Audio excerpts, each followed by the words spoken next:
so yo ma gira ma kan ki kon men kin ala nga ngoy kan wo kan ka wo ala ki lo de te ko kunyal ala nindial go kan along avenue year princess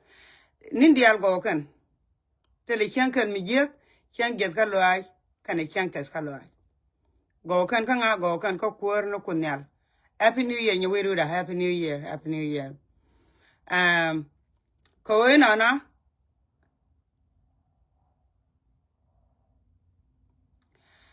apala kamen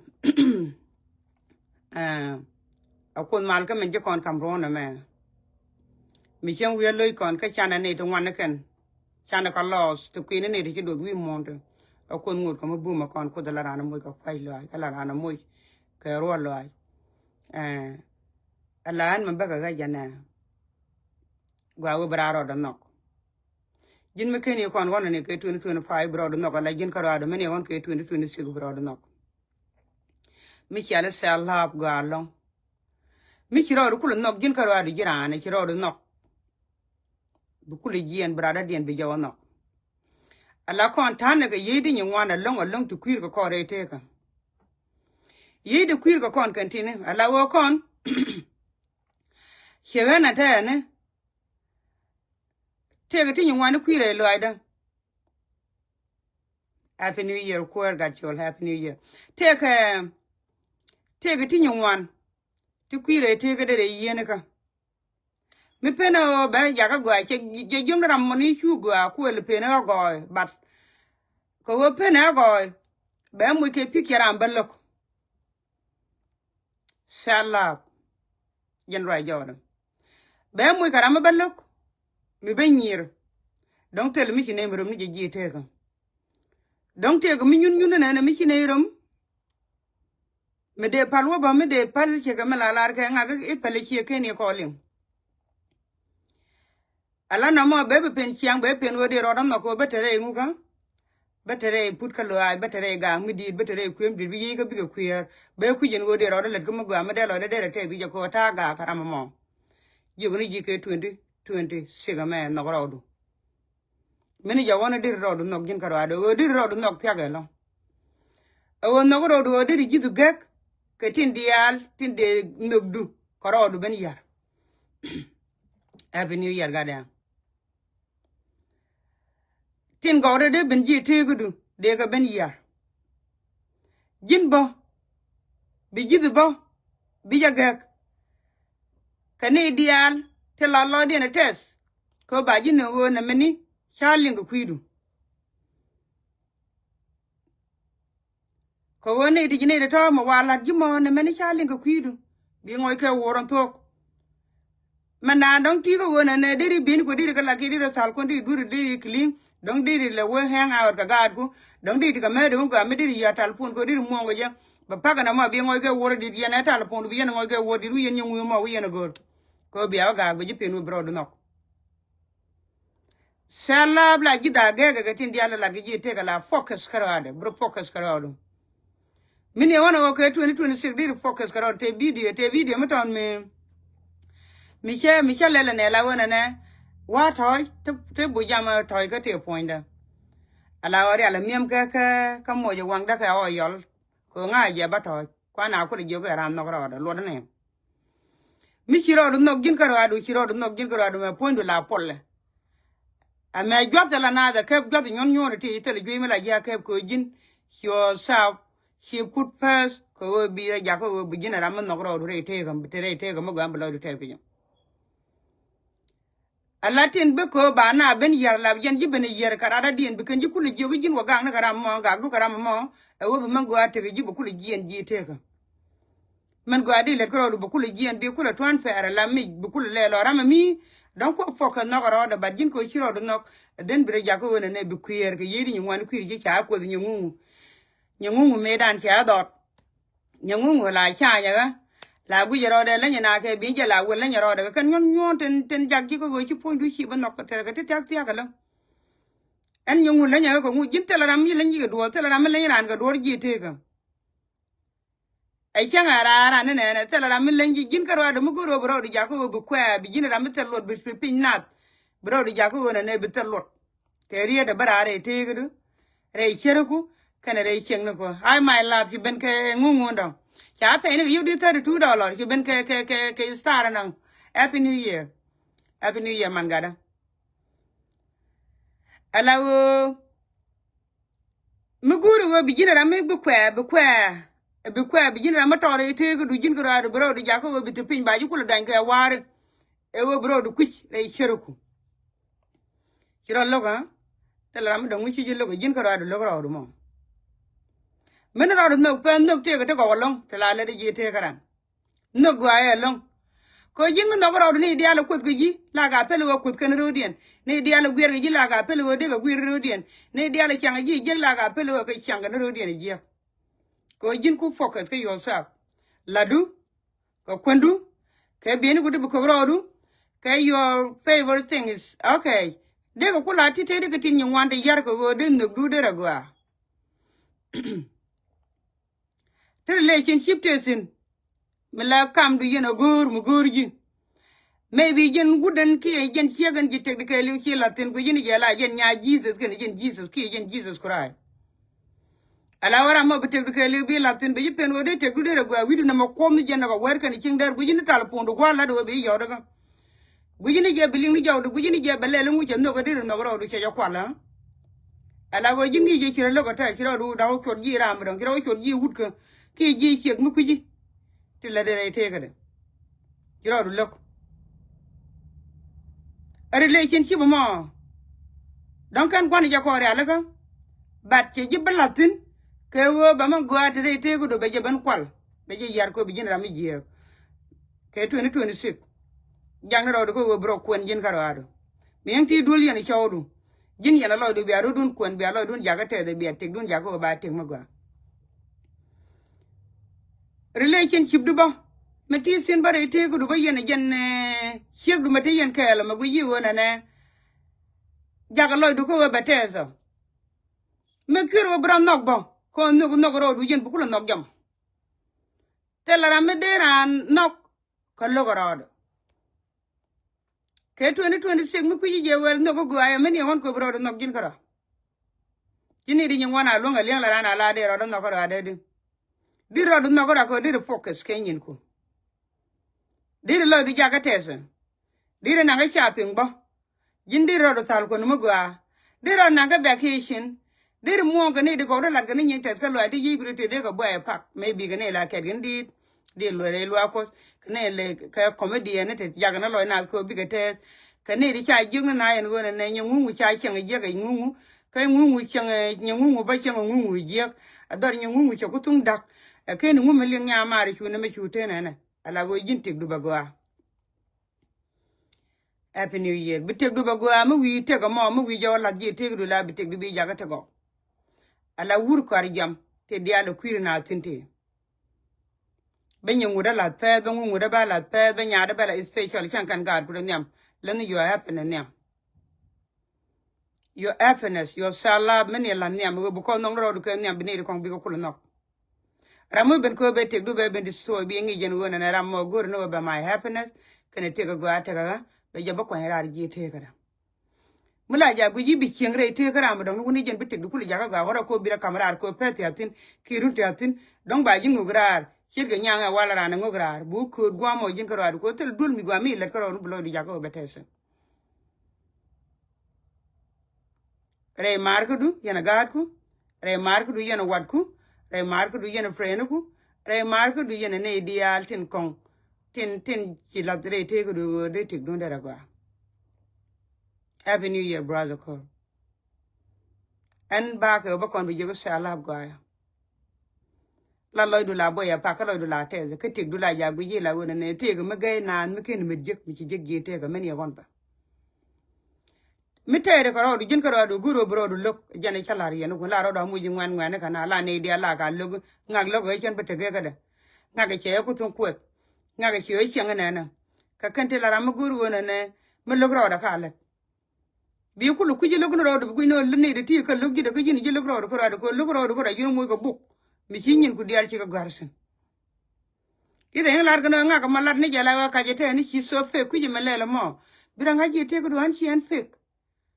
manga do karo ka na karo ka ngaje karo da aro da jin ngum belet karo ke 2026 mutum guru karo da dien ka jin de na nok tu logo ji mi cheng lo kan ji de kan ji nok te ke sor mo ga long so sor na man lianga jagwas mi chet ka kilat mi chosin happy new year ala sor na ma me chen no ji te ka e wona na nok du kara la ne duk cha jin nok la ka nok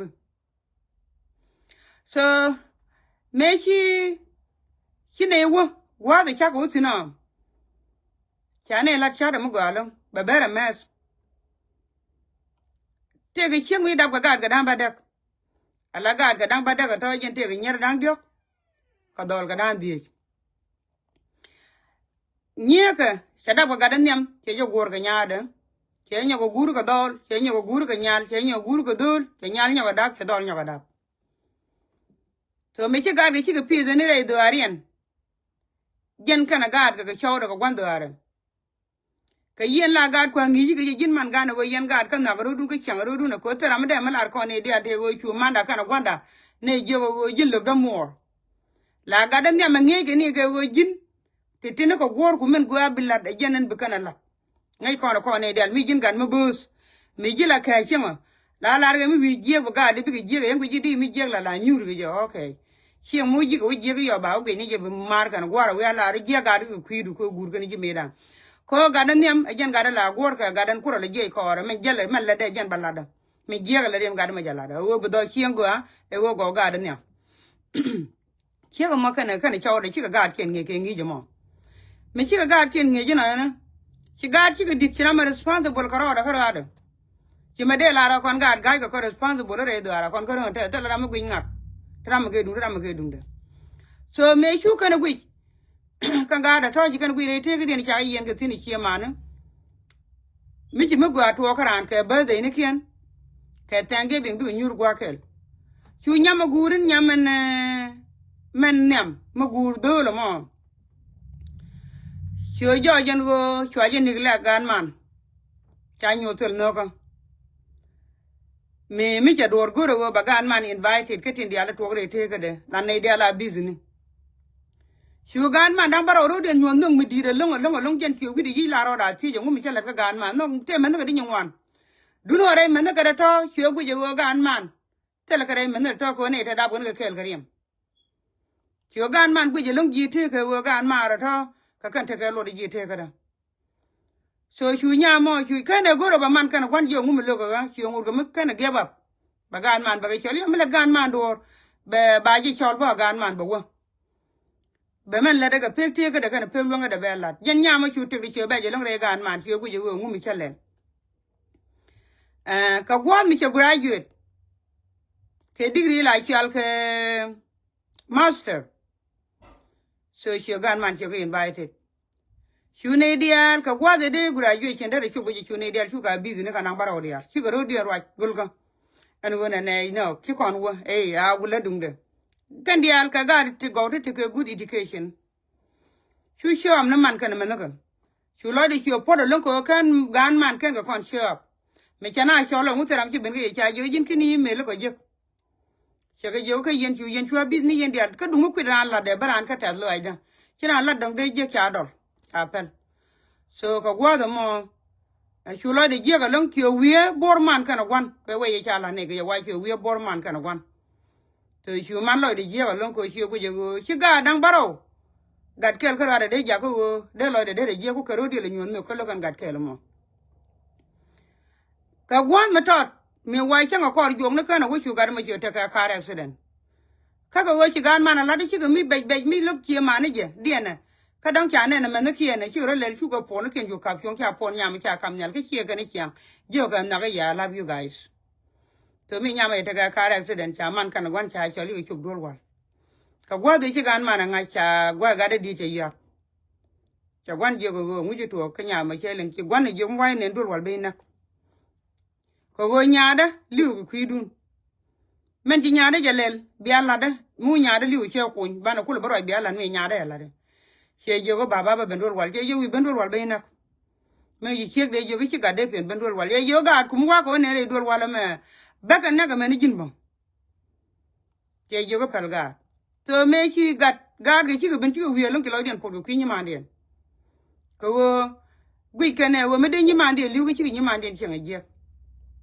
a wa we me wo nya mo me we war yo man kana kwan yo ga ni ki ti na gan man no ke sor na mo ko kwi no ko a wan no le de e chen kiran ji chen go la ran la ja chen i go chu nya ma me ja war yo man kana kwan yo ga nen ka me ja man kana kwan che ga ni yo man kana kwan yo ga ti na ga dan yam che yo nga ga ja ne ka happy new year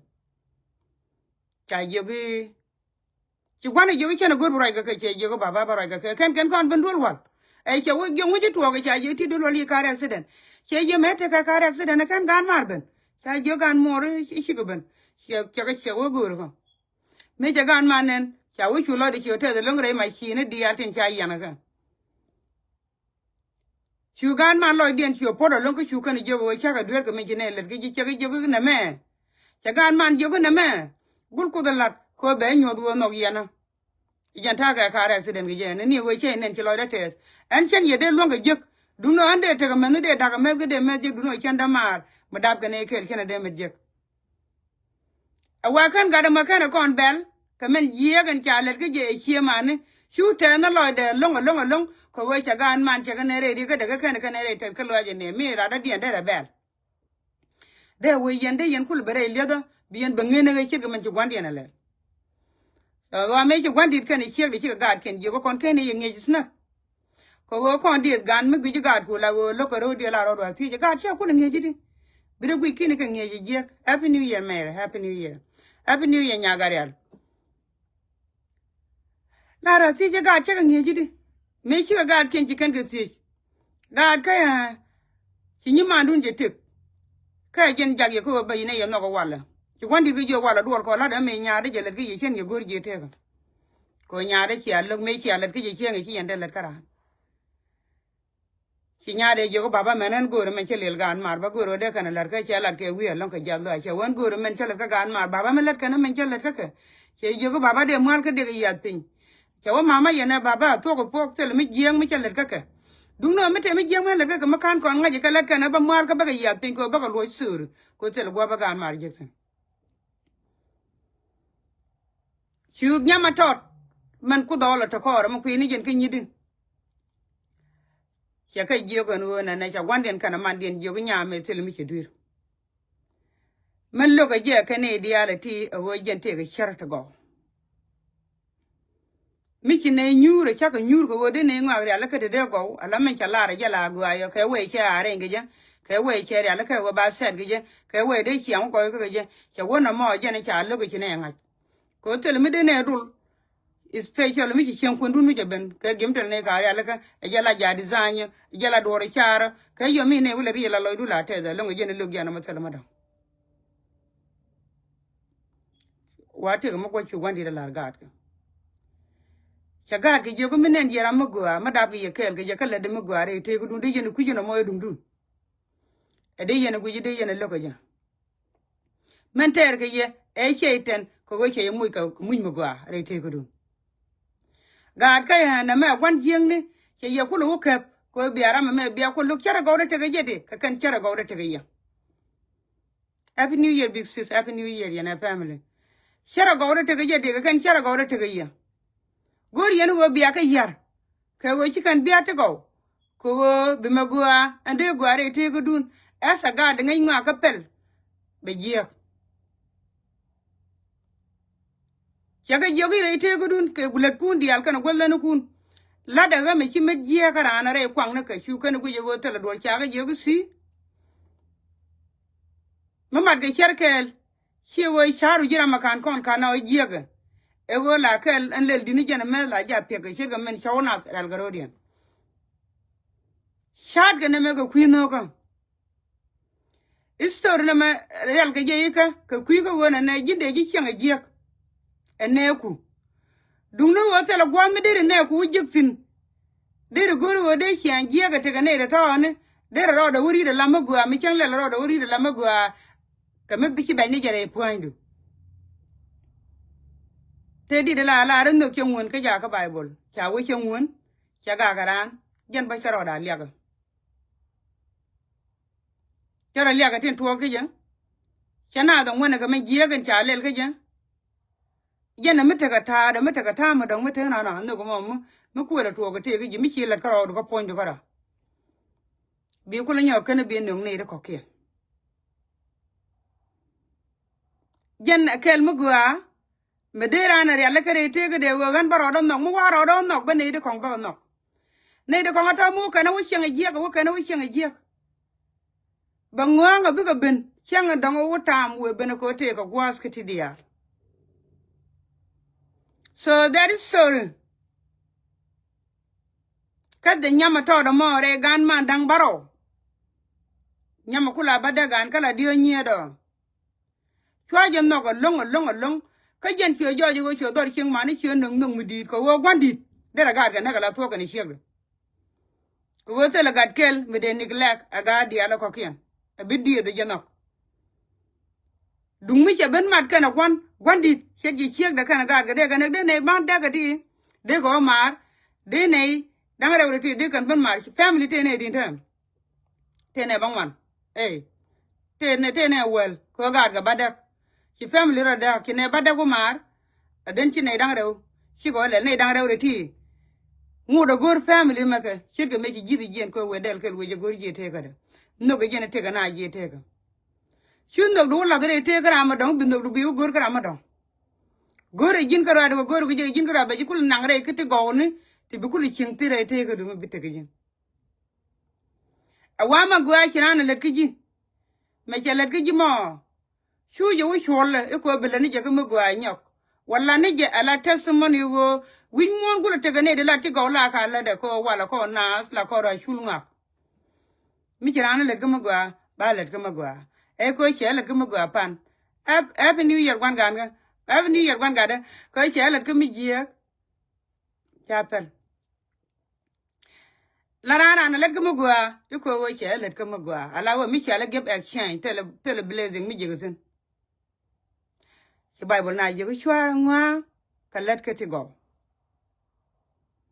bando bi kon je gre te ko do so mun dang ro dana walla de nen kon dia let kon go je la te go de te lyak de te ka de te chak de te chak de te nyir de te wo nyu je bi de te nyu te wi mi je nyu ya chak je ko nyal ko kon ba goin kon ko ko nyal ko la ko ne ngak chak je te ram chak jen mor gun gur ki jen chak gi 2026 one bro no mu wiro no kala jin karo ado wiro no kala jin karo ado bro no gan charo no ne dia la kon bigon no ko ndung bi be yiji te ka abina ku je la go ne dia ko ne te de ala ne dia to bi ku je ko ne te de ne de to ti look ro dian ko ti mini ku je go rami dang charo ya la ka wo ne beter ga ji beter ga nyingu beter ga ngak nyogo mol ka ngini je wo jen tere karo ade ko go temu gamba melat karo ade ji te ka ba gwini ye ji tere ga to ka din you feel ba you okay you need medicine okay I'll be over a little bit yeah ta ga nyada mi da ga joy so mama go buy your teeth chiga alagan ta ga weekend ka ar bi do read la ni ga dia la ga na ya ala jin no rodu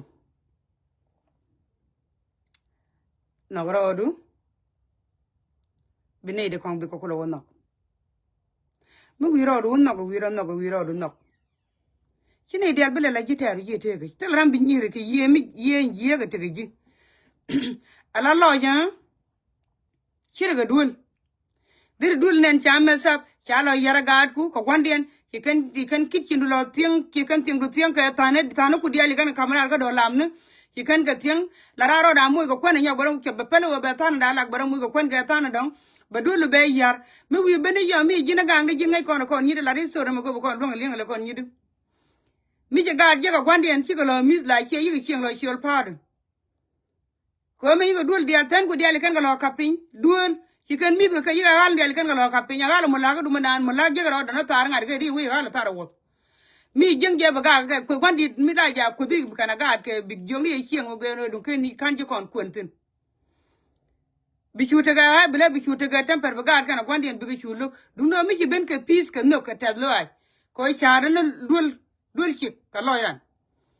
mi ben ci ben ka loy ne na mi ja ko polo bo loy du bete la lu ni kitchen du bi waru kamra donc bi let bi kitchen lak good morning papa bi kitchen du bi lak iyo mi ci kitchen du ci lak bi tan ku dial bi galak bi ganu ko bi loy gon ke bu do kwan ken kon bi ya ga toy bi toy du bi ja bu dul ba gwa bi bet ga be di nyam di bi bet iyo mi ti sin bi kana li ni bi kan ngale ci kan me ci kan bala de janta lo jo kwana la ja ye so kwa di ala cha ya la tino che tan nyungu lo ko moge nyungu yi ko pan nyungu yi ko me ta nyungu ci jalar malar mal ran mi ci jalar mal donc te ge dum no do mi cha je ku mal la ra wala be ni ga be de rono mi we lo do nyo ga ala ko be je lo la mal wi gor je me ken la mal pan biaga so je ne de la ko no ma de je ko na ran no ro do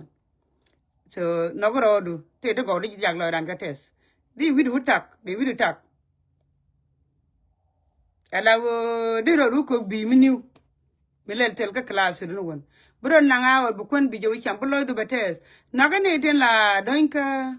la ne la te ka social media so bra ro de brand du tes ka lo be la chana go je te ke won ne ka so lo ni ka chana go je de ke te ke de ne won ne ka do ga len ka na ka tik but ken ala kan pankin ko kan express na feeling ata ka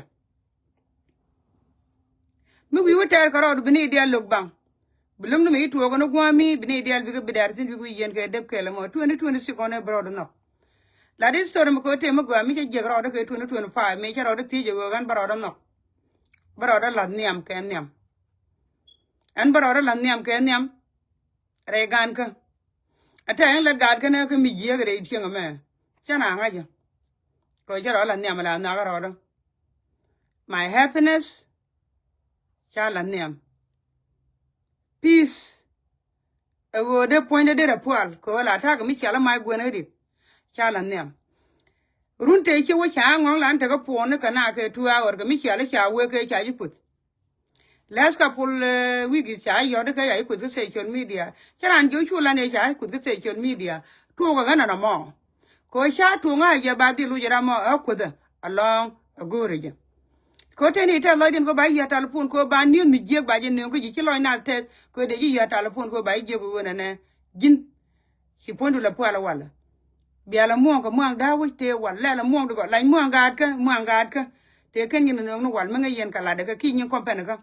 ti wande te nyam cha ka mo ga ni company ni ma ri ne mo ga du company ka e yo te to ko ri to ko wala ka company da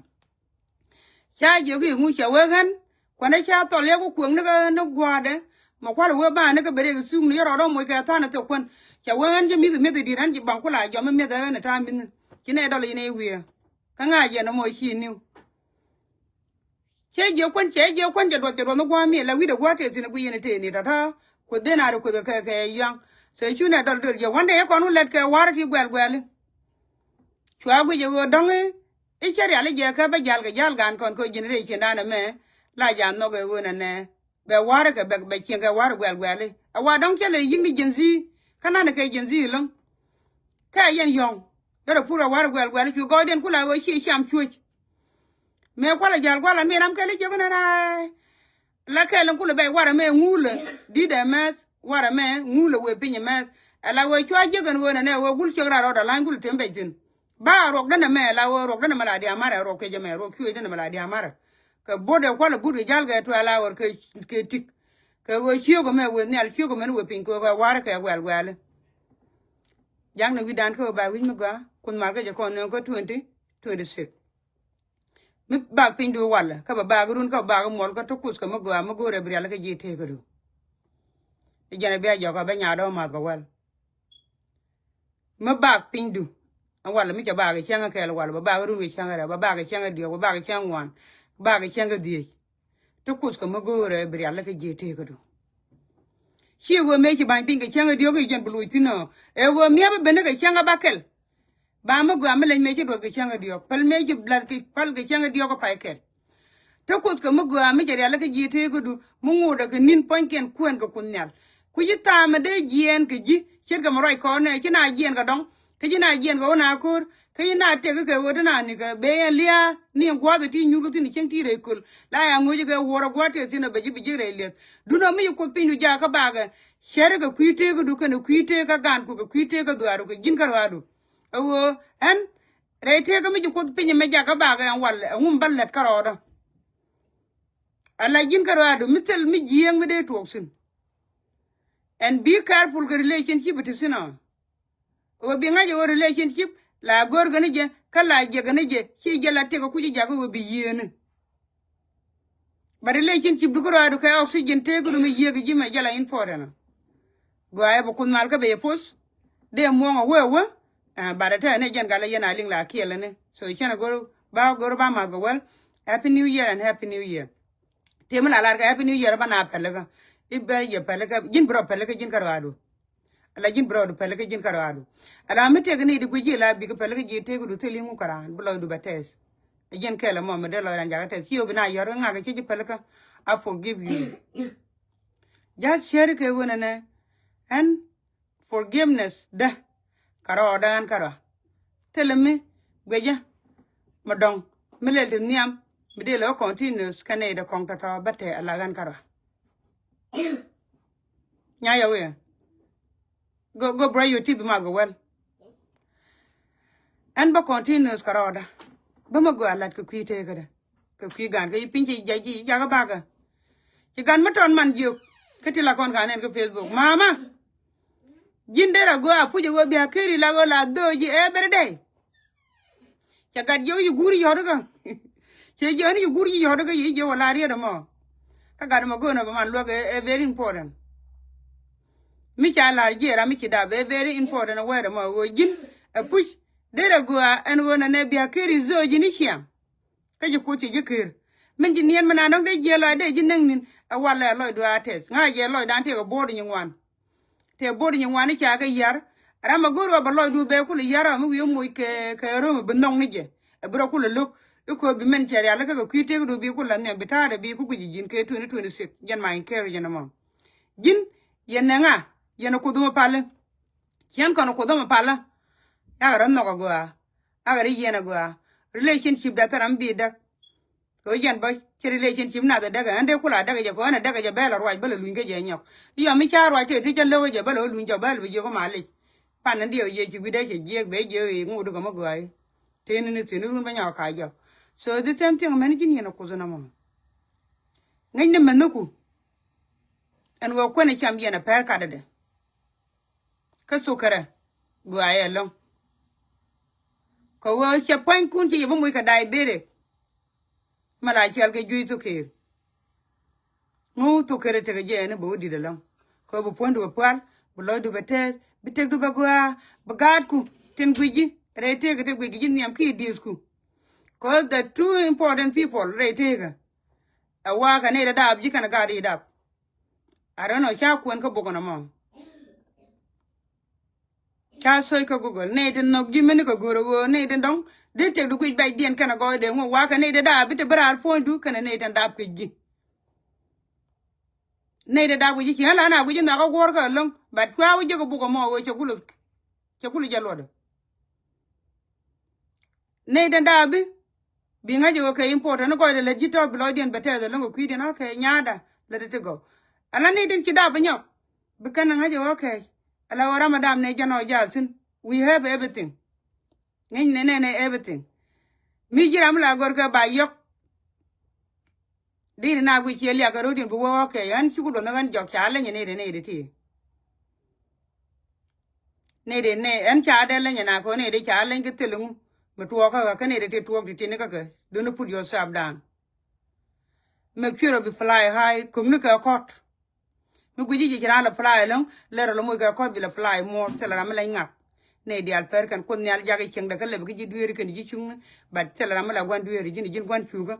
yang loy do ko bete no ro do ke 2026 chirga mi chiro no ke 2025 no ro do ke 2027 no ro do run ko to woni am to ko golo mo e dum do tara ma do mo nywa yene ke la kwar malka aposia and happy new year message ne ka mete jere ko nguni yene dia ta ka tam chen yibul ma lo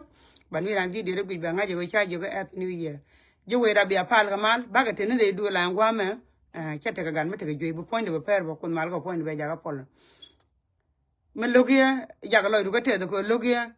loy du tes ki je ku jimo ko tara men nong na men logo ji jen jag loy da ka te da loy da ku tes ke jen ku jimo ko mal ka te ke la kon dia ye chu apus kon jak kwar kana do ran ke ke ku no ka ran chu ro de no ni chiang la no gur go de lat wo du ko de poni jaga pol ka de loy de